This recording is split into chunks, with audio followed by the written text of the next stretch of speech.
So, how many fields of anthropology are there? What are these fields? You have, in theory, right, 4 fields of anthropology.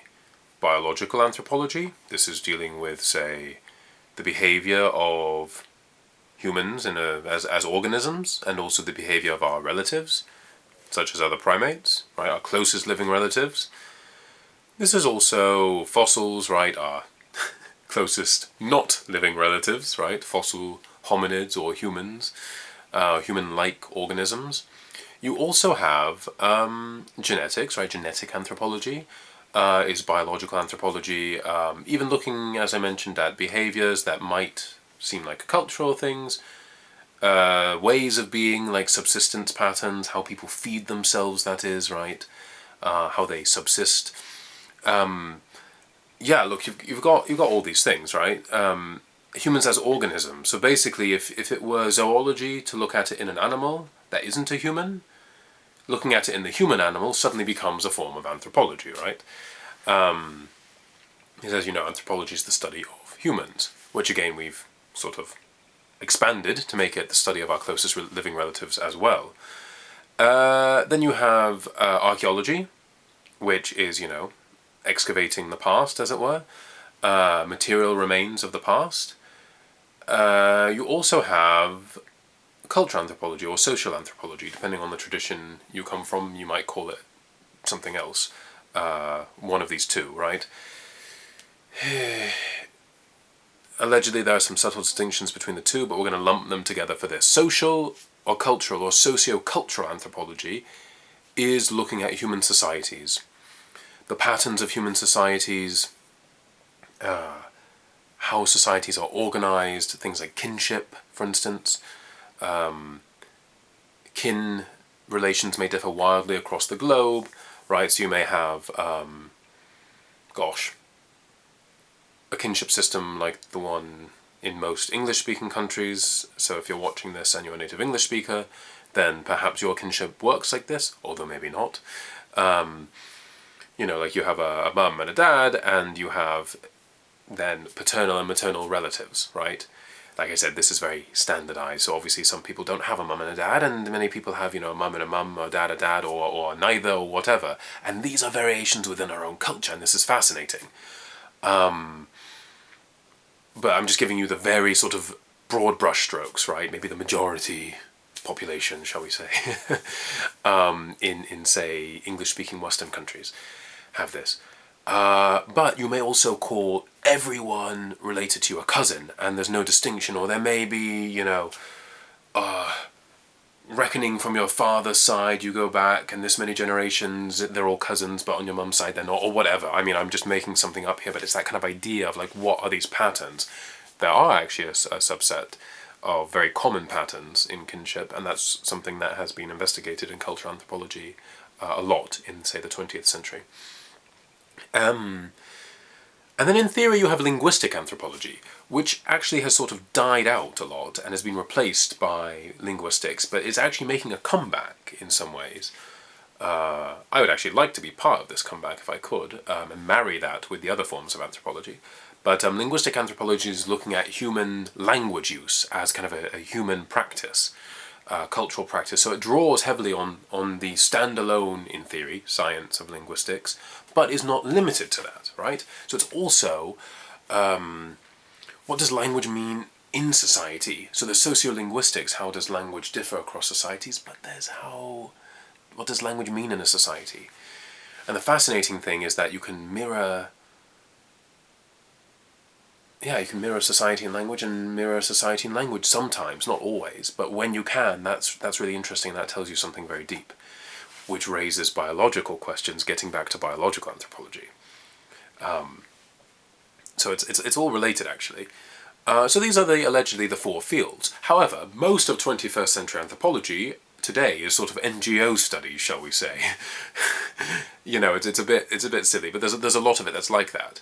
Where it's very practical, and it's very good work, actually, but it's not theoretically kind of what does it mean to be human. It's a very kind of practical stuff, and this grew out of the socio-cultural tradition a lot. People went to live with other cultures or with their own cultures, but seeing them through new eyes, right, in a different way.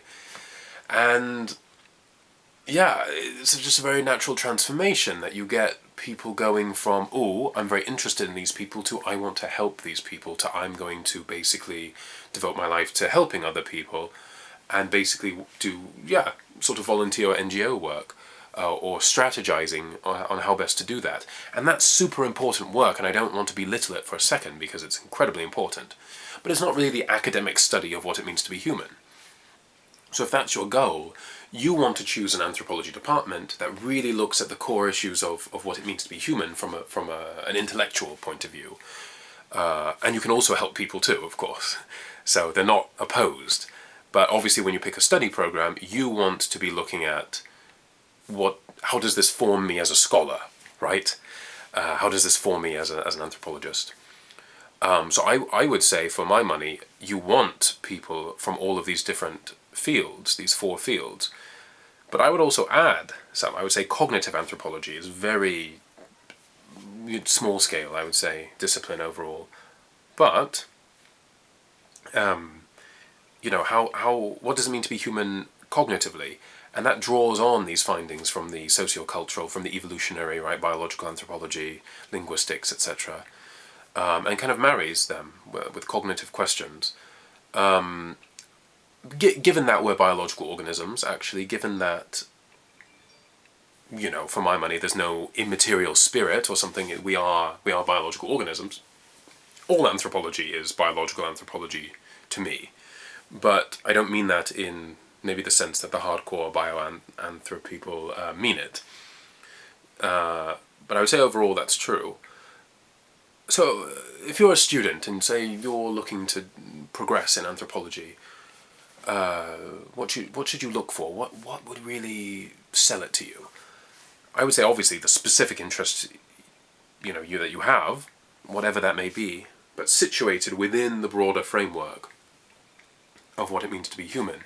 So collaboration with historians, collaboration with linguists, etc., biologists, from outside the department and within the department, you want it to be as mingled with other disciplines as possible, sociology too, you name it, because you want to crack those questions of what it means to be human, and you want to be as open as possible. Not distracted, but open.